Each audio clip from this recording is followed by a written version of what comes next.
Movie के start में army base को देखते हैं, जहां पर कुछ आर्मी ऑफिसर्स बैठकर एक एक्सपेरिमेंट पर बात कर रहे थे। अब उन ऑफिसर्स का जो हेड था वो सबको ये बता रहा था कि हमारे पास जितने भी बेस्ट पायलट या सोल्जर्स होते हैं हम उनका इस्तेमाल नहीं कर पाते, क्योंकि हमारे एरियाज हमारे बेस पर कोई भी जंग नहीं होती। इससे पहले हम उन ऑफिसर्स को अपने इस्तेमाल में लाएं, या तो वो ऑफिसर्स रिटायर्ड हो जाते हैं या फिर मर जाते हैं। इसीलिए हमने एक एक्सपेरिमेंट किया है। हमने एक चैम्बर बनाया है, वो एक बॉक्स की तरह है, उसको हम स्लीपिंग चैम्बर भी कहते हैं। उस चैम्बर के अंदर पूरी बॉडी फ्रीज हो जाती है। वो एक्सपेरिमेंट ऐसा होगा कि वो इंसान चैम्बर में जाकर सो जाएगा, वो मरेगा नहीं, उसकी उम्र कभी भी नहीं बढ़ेगी, यानी कि वो जिस टाइम में उस चैम्बर में गया था वो बिल्कुल वैसा ही रहेगा, और हमें जब भी उसकी जरूरत होगी हम उसको उस चैम्बर से बाहर निकाल लेंगे। मगर यहाँ पर प्रॉब्लम ये है कि ये एक्सपेरिमेंट हमने अभी तक किसी भी इंसान पर नहीं किया है। एक्सपेरिमेंट करने के लिए 2 लोगों की जरूरत होगी। एक आदमी तो अब इनको अपने ही डिपार्टमेंट से मिल जाता है। इसका नाम जॉय था। जॉय हर काम में बहुत ज्यादा कमजोर था और इसकी अपनी कोई फैमिली भी नहीं थी, और इसके साथ दूसरी एक लेडी थी। ये लोगों को बेवकूफ बनाने में बहुत ज्यादा माहिर थी। इन ऑफिसर्स ने इसलिए इन दोनों को चुना था कि अगर इनके एक्सपेरिमेंट में कोई भी खराबी हो गई या इनकी जान चली गई तो इनको कोई भी पूछने वाला नहीं होगा, क्योंकि इन लोगों की तो कोई फैमिली ही नहीं थी। फिर ये लोग उन दोनों को चैम्बर में ले आते हैं और उनको सुला देते हैं। पर तभी यहाँ पर जॉय के साथ जो लेडी थी वो डर रही थी। जॉय उसको समझाता है कि देखो तुम्हें डरने की जरूरत नहीं है, ये एक्सपेरिमेंट हमसे पहले जानवरों पर हो चुका है। अब इन दोनों को उस स्लीपिंग चैम्बर उस बॉक्स में सुला दिया जाता है। कुछ दिन के बाद उस ऑफिसर को जिसने ये एक्सपेरिमेंट स्टार्ट किया था उसको पुलिस पकड़ लेती है ड्रग्स के सिलसिले में। जहाँ पर एक्सपेरिमेंट किया जा रहा था गवर्नमेंट की तरफ से एक बिल्डोजर आकर उस जगह को तोड़ देता है, मगर अभी तक जॉय और वो लेडी उसी स्लीपिंग चैम्बर में थे। कोई भी नहीं जानता था कि उन 2 बॉक्सेस के अंदर 2 इंसान सो रहे हैं। और अब आहिस्ता आहिस्ता वक्त गुजरने लगता है। यहाँ के लोगों की दिमागी हालत कमजोर हो गई थी। साल आता है 2505 का। यहाँ पर जितने भी लोग थे सभी बेवकूफ थे। यहाँ के रहने वाले लोगों को बिल्कुल भी मैनर्स नहीं आते थे, यानी कि उनको कोई भी अच्छे तौर तरीके नहीं आते थे। फिर इसके बाद जॉय और उस लेडी का चैम्बर दिखाया जाता है जो अभी तक कूड़े के ढेर में पड़ा हुआ था। जब एक और कूड़े की गाड़ी कूड़ा गिराने लगती है तो जो कूड़ा इतना ऊपर तक गया हुआ था वो नीचे गिरने लगता है और एक चैम्बर एक आदमी के घर में आकर गिरता है। वो चैम्बर वो बॉक्स खुद ही खुल जाता है और उसमें से जॉय निकलता है। जॉय बहुत ज्यादा थका हुआ था क्योंकि ये इतने ज्यादा सालों से सो रहा था, और जैसे कि पहले ऑफिसर ने कहा था कि जो भी इस स्लीपिंग चैम्बर में सोएगा वो बिल्कुल वैसा ही रहेगा। आज भी जॉय बिल्कुल जवान था। पूरे 500 सालों से इसी स्लीपिंग चैम्बर में सो रहा था। जिस आदमी के घर बॉक्स आकर गिरा था तो वो उस आदमी से पूछता है कि हमारा बेस कहाँ पर है। वो आदमी कहता है कौन सा बेस। जॉय अपने डिपार्टमेंट अपने आर्मी बेस की बात कर रहा था, मगर वो आदमी इसी बात पर जॉय को अपने घर से उठाकर बाहर फेंक देता है। कुछ भी समझ नहीं आ रहा था कि वो यहाँ पर ऐसे कैसे पहुँच गया। ये जब बाहर आकर कुछ खड़े हुए लोगों को देखता है तो उनसे अपने बेस का एड्रेस पूछता है, मगर यहाँ के रहने वाले लोग गालियाँ देकर जॉय से बात करते हैं क्योंकि जॉय का बात करने का तरीका बहुत ज्यादा पुराना था।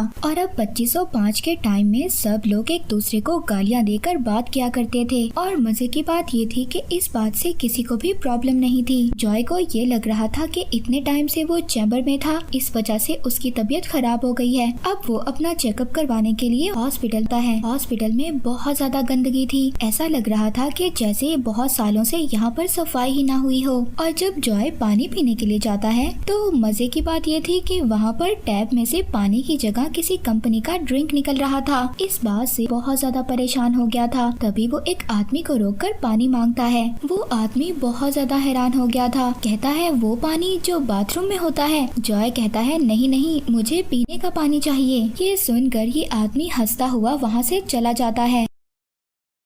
अब जॉय डॉक्टर के पास जाता है। डॉक्टर को वो अपना जब हाथ चेक करवाता है तभी उसकी नजर वहाँ पर पड़े हुए न्यूज़पेपर पर पड़ती है जिस पर 2505 का साल लिखा हुआ था। जॉय को ये बात समझ आ गई थी कि वो 2005 से 2505 में आ गया है, और जब वो एक विंडो से बाहर देखता है तब उसको पूरा यकीन हो गया था कि वो पूरे 500 साल आगे आ गया था। तभी डॉक्टर वहाँ पर ये नोटिस करता है कि जॉय के हाथ पर कोई भी टैटू नहीं था। तभी डॉक्टर वहाँ पर चीख मारता है और इमरजेंसी कॉल कर देता है। वो पुलिस को बुला लेता है क्योंकि इस टाइम में रहने वाले सभी लोगों के हाथों पर एक टैटू था जिससे कि उस आदमी की पहचान हो सके, जैसे कि हमारी पहचान हमारे आईडी कार्ड से होती है। फिर पुलिस इसको पकड़कर ले जाती है और फिर इसको एक मशीन के सामने बिठाकर इसको कहती है कि अपना हाथ इस मशीन में डाले ताकि ये मशीन इसको इसका नाम और इसकी पहचान दे सके। अब मशीन के ऊपर एक नंबर आता है, यानी कि मशीन उससे पूछ रही थी क्या ये तुम्हारा नंबर है। तो यहाँ पर जॉय कहता है नॉट श्योर। उस मशीन को ये लग रहा था कि इसका नाम नॉट श्योर है, इसीलिए वो अब इसके हाथ पर नॉट श्योर का टैटू बना देती है। फिर इसके बाद इसको एक जगह पर ले जाया जाता है जहाँ पर ये लोग इसका IQ टेस्ट लेते हैं, यानी कि ये लोग इसके दिमाग का टेस्ट लेते हैं कि ये कितना ज्यादा समझदार है, ताकि ये लोग जब इसको जेल में लेकर जाएं तो ये लोग इसको इसकी समझदारी के मुताबिक काम दे सकें। ये लोग इससे अपनी दुनिया का सबसे ज्यादा मुश्किल तरीन सवाल पूछते हैं कि एक बाल्टी के साथ तुम्हारे पास 2 गैलन है, जबकि दूसरी बाल्टी के साथ तुम्हारे पास 4 गैलन है। उससे पूछा जाता है कि बताओ तुम्हारे पास कितनी बाल्टी है, तो जॉय बहुत ही आसानी से कहता है कि 2। इसके बाद जॉय को जेल ले गए थे, मगर ये यहाँ से पुलिस वालों को बेवकूफ बनाकर भाग जाता है। दूसरी तरफ वही लेडी जिसको जॉय के साथ दूसरे स्लीपिंग चैम्बर में रखा गया था, इस लेडी का नाम रीटा था और अब ये भी स्लीपिंग चैम्बर से बाहर आ गई थी। ये यहाँ पर आकर भी लोगों को बेवकूफ बनाकर उनके पैसे चोरी कर रही थी। दूसरी तरफ जॉय भागकर जल्दी से उसी आदमी के घर पर आता है जहाँ पर जॉय को सबसे पहले होश आया था।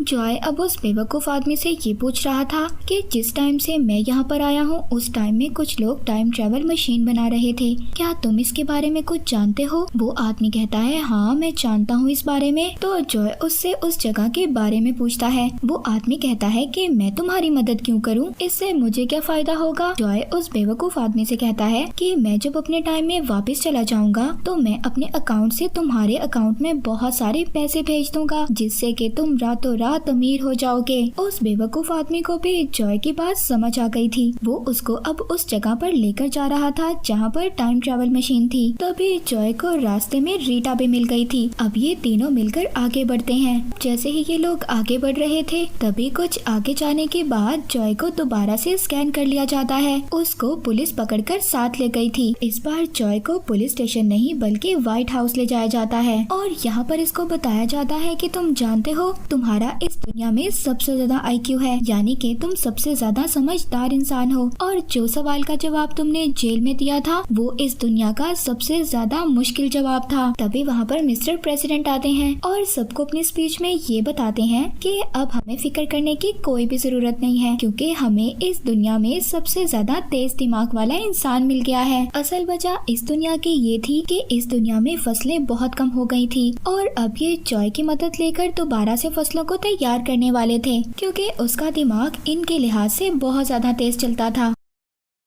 इसके बाद ये लोग जॉय को एक खेत में लेकर जाते हैं जहाँ पर फसल नहीं उग रही थी। तभी जॉय वहाँ पर रीटा और उस बेवकूफ आदमी को भी बुला लेता है ताकि ये उस आदमी की मदद लेकर टाइम ट्रेवल मशीन तक पहुँच जाए और अपनी फ्रेंड को लेकर इस दुनिया से चला जाए। मगर जब वो उस बेवकूफ आदमी का दिया हुआ नक्शा देखता है तो इसको पता चल गया था, इसको वो अपने से भी ज्यादा बेवकूफ बना गया था और अब जॉय को खुद ही टाइम ट्रेवल मशीन का पता करना था। तभी ये लोग अपनी दुनिया में दोबारा जा सकते हैं। इसके बाद जॉय वहाँ पर फसलों को चेक करता है। तभी इसको पता चलता है कि ये लोग फसलों में पानी की जगह ड्रिंक डालते हैं और इसी वजह से वहाँ पर फसलें नहीं उग रही थी। इनसे कहता है कि हमें ड्रिंक नहीं पानी डालना होगा, मगर इस दुनिया में पानी कोई भी नहीं पीता था। बच्चे से लेकर बूढ़े तक सब लोग ड्रिंक पीते थे। जॉय इनको समझाने की कोशिश करता है कि हमें फसलों में पानी डालना होगा तभी तो फसलें उगेंगी, मगर ये लोग इसकी बात मानने को तैयार ही नहीं थे। तभी यहाँ पर जॉय भी एक बेवकूफी की बात करता है। कहता है कि मैं फसलों से बात कर सकता हूँ और फसलों ने खुद मुझसे पानी मांगा है।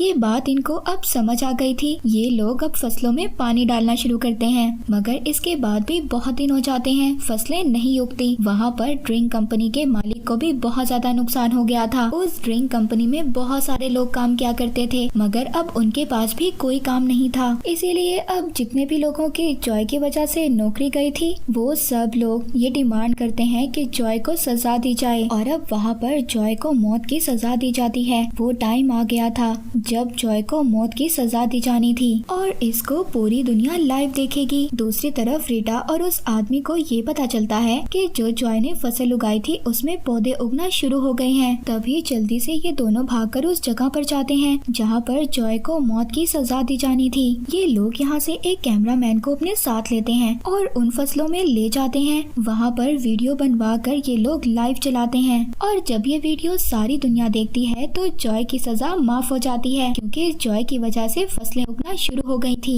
इसके बाद जॉय रीटा से कहता है कि हमें टाइम ट्रेवल मशीन का इस्तेमाल कर दोबारा से अपनी दुनिया में चलना चाहिए, मगर रीटा इसको मना कर देती है क्योंकि रीटा को ये दुनिया बहुत ज्यादा अच्छी लगने लगी थी। तभी यहाँ के जो प्रेसिडेंट थे वो ये अनाउंस करते हैं कि जॉय को वाइस प्रेसिडेंट बना दिया जाएगा, मगर कहता है कि मुझे अपनी दुनिया में जाना है। ये सुनकर सब लोग वहाँ पर उदास हो गए थे क्योंकि इनको जॉय से बहुत ज्यादा उम्मीदें थी। ये सभी लोग एक एक कर जॉय को इस दुनिया की प्रॉब्लम्स बताते हैं और ये भी कहते हैं कि अगर तुम हमें छोड़कर चले गए तो हम कभी भी इन प्रॉब्लम से निकल नहीं पाएंगे। ये सुनकर बहुत ज्यादा इमोशनल हो गया था और अब ये यहीं पर रहने का फैसला कर लेता है। जॉय और रीटा की शादी हो गई थी और जॉय अब इस दुनिया का प्रेसिडेंट बन गया था। इसी के साथ ये मूवी यहीं पर एंड हो जाती है।